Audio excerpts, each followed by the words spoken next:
Нарываем вот таких палок с деревьев и накладываем их на бересту. Да, бересту нужно наложить между этими бревнами.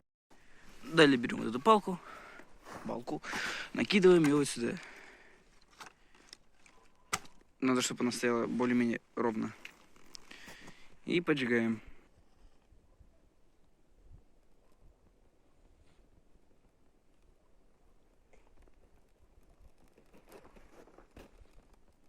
Для следующего костра нам понадобится палки. 1, 2, 3, 4, 5, 6, 7, 8. 8 палок. Костер будет называться колодец. Костер делается по принципу башни из карандашей. Сначала мы складываем вот так вот палки, желательно поуже. И потом палки уже поменьше, тоже поуже. Закидываем вот так.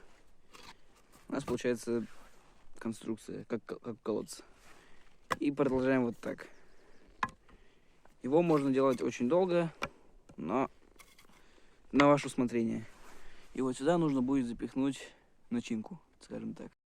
Для начала ложим вниз, самый низ бересту, чтобы еще могли ее потом поджечь. Иначе у вас, может загореться, но не сильно.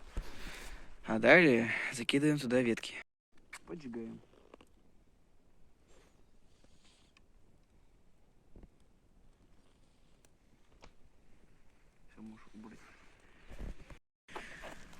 Вот так горит костер, ладья, или точно не помню, как называется, спустя около 30 минут. А вот так горит костер-колодец. Да, немножечко расходится, но костер хороший, теплый. А на обед у нас будет хлеб с салом. А сейчас мы будем делать новый костер под названием шалаш. В самый первый слой мы ложим бересту, а дальше накладываем веточки по принципу шалаша. А также я советую между этими слоями накладывать тоже бересту, чтобы он быстрее загорелся. Костер сделали, должно получиться примерно так. Поджигаем его.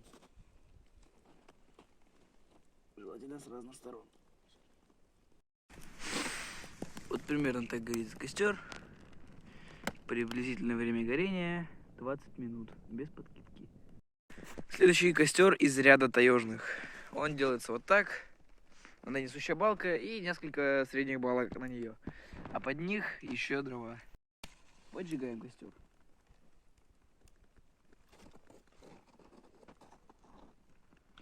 Закидываем еще бересты, чтобы поджечь уже все. Ну и как бы все. Скоро костер будет гореть хорошо. Приблизительно от 20 до 30 минут. Примерно вот так вот выглядит этот костер.